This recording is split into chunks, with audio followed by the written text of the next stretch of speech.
Vamos lá então. O Papa diz assim: por isso, um pastor não pode sentir-se satisfeito apenas aplicando leis morais aos que vivem em situações irregulares, como se fossem pedras que se atiram contra a vida das pessoas. Olha só que frase espetacular do Papa. Cabe a nós, um pastor aqui. Quem é o pastor? Não estamos falando do pastor das igrejas evangélicas. Estamos falando aqui, em primeiro lugar, do padre, também do bispo, ou dos bispos. Mas também estamos falando quando falamos de pastor, as pastorais da igreja. Cada pastoral com os seus membros é convidado a ser também um pastor.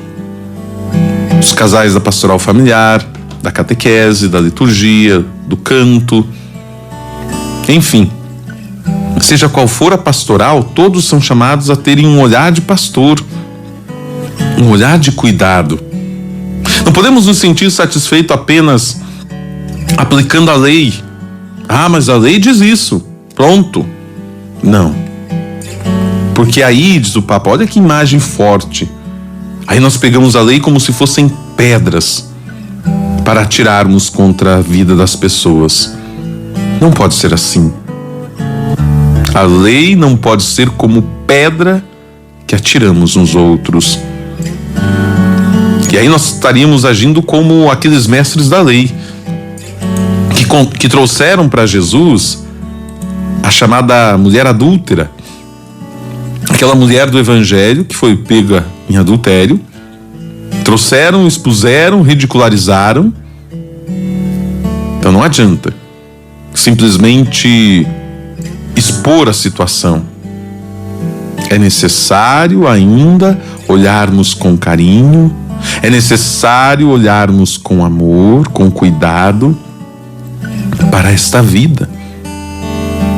Por isso, cabe a nós, juntos, termos este cuidado. Cada um de nós. Somos pastores, precisamos cuidar uns dos outros. Não adianta pegar a lei para atingir o outro, para ferir o outro. Não é para isso que a lei existe. Diz o Papa ainda: é o caso dos corações fechados, que muitas vezes se escondem atrás dos ensinamentos da igreja para se sentar na cátedra de Moisés e julgar, às vezes com superioridade e superficialidade, os casos difíceis e as famílias feridas. Olha quão interessante que o Papa aqui nos apresenta também agora.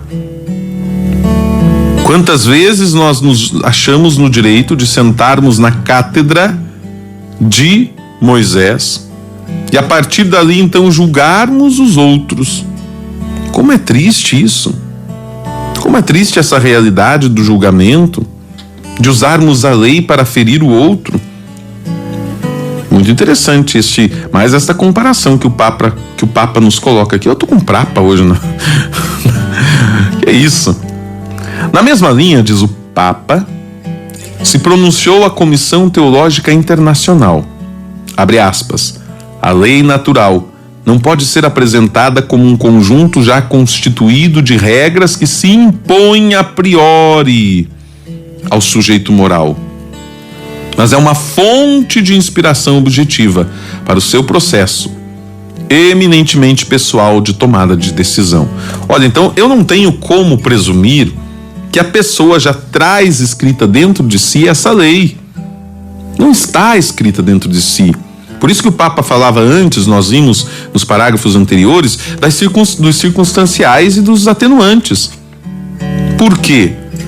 Vamos imaginar uma criança que foi formada, criada, educada dentro de um lar, que não tem respeito, que não tem amor, que não tem carinho, que não tem valores evangélicos, que não tinha oração. Nunca foi formado para isso. Então, como eu posso exigir que esse sujeito, aqui chamado de sujeito moral, tenha dentro de si essas regras já pré-definidas? Não tem como. Agora, a partir do momento em que ele se decide, que ele conhece a Deus, que ele se decide viver a vida de Deus, ele tem na lei uma fonte de inspiração. para o seu processo, que é pessoal, para a sua tomada de decisões. Mas é um momento posterior. Por causa dos condicionalismos, diz o Papa, um dos fatores atenuantes é possível que uma pessoa, no meio de uma situação objetiva de pecado, mas subjetivamente não seja culpável ou não o seja plenamente, possa viver em graça de Deus, possa amar e possa crescer na vida da graça e de caridade, recebendo para isso, então, a ajuda da igreja. Exatamente isso que nós falávamos agora. Nós vamos observar um caso particular. Uma pessoa lá, que teve o seu histórico, vamos dizer assim, manchado por separações, por traição. Então pegamos essa situação. Vamos olhar a sua história de vida, os seus condicionamentos, os fatores atenuantes, como o Papa coloca aqui, que nós vamos lembrar, lembra? Nós vimos isso já em alguns programas passados. Olha aqui. Vamos lá no parágrafo 202, só para lembrar quais são esses fatores. Vários fatores, né? A ignorância, inadvertência, violência, medos, hábitos, afeições desordenadas, outros fatores psíquicos e sociais. Também ainda fala das circunstâncias que chama a imaturidade afetiva, a força de hábitos contrários, o estado de angústia, outros fatores também psíquicos ou sociais. Então tudo isso precisa ser levado em conta. São os chamados atenuantes ou os condicionalismos. É possível que uma pessoa, no meio de uma situação objetiva de pecado, ele pecou, está em pecado, mas tem todos esses atenuantes, mas subjetivamente não seja culpável ou não plenamente.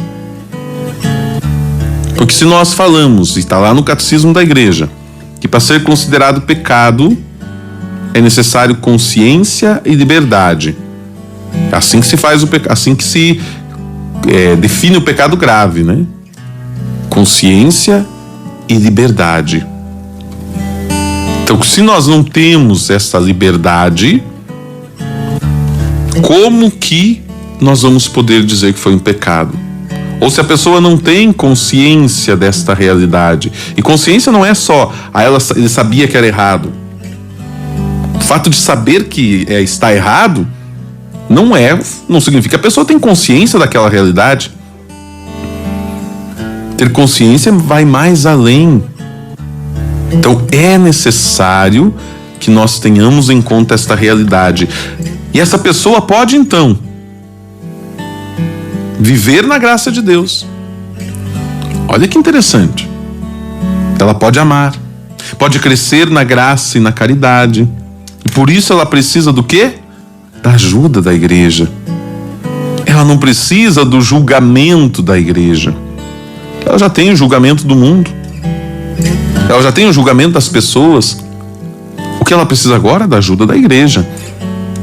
O discernimento deve ajudar a encontrar os caminhos possíveis de resposta a Deus e de crescimento no meio dos limites, a partir dos seus limites. E os caminhos possíveis, ela pode buscar esse crescimento. Claro, gente. Novamente voltamos aqui. Cada situação vista dentro do seu contexto. Tem situações que é crime. Não é só pecado. Por exemplo, a pedofilia. Nós temos ali não só um pecado, nós temos ali um crime. Então, podemos perdoar? Podemos. Mas e como fica a questão do crime? Aí depende da justiça. Por pensar que tudo seja branco ou preto, às vezes fechamos o caminho da graça e do discernimento e desencorajamos percursos de santificação que dão glória a Deus. Olha só que interessante. Então não dá para sermos rigorosos, rígidos. É assim, não pode ser diferente. Aí nós acabamos fazendo o quê? Fechamos o caminho da graça. Nós fazemos o quê? Nós desencorajamos para a busca da santificação.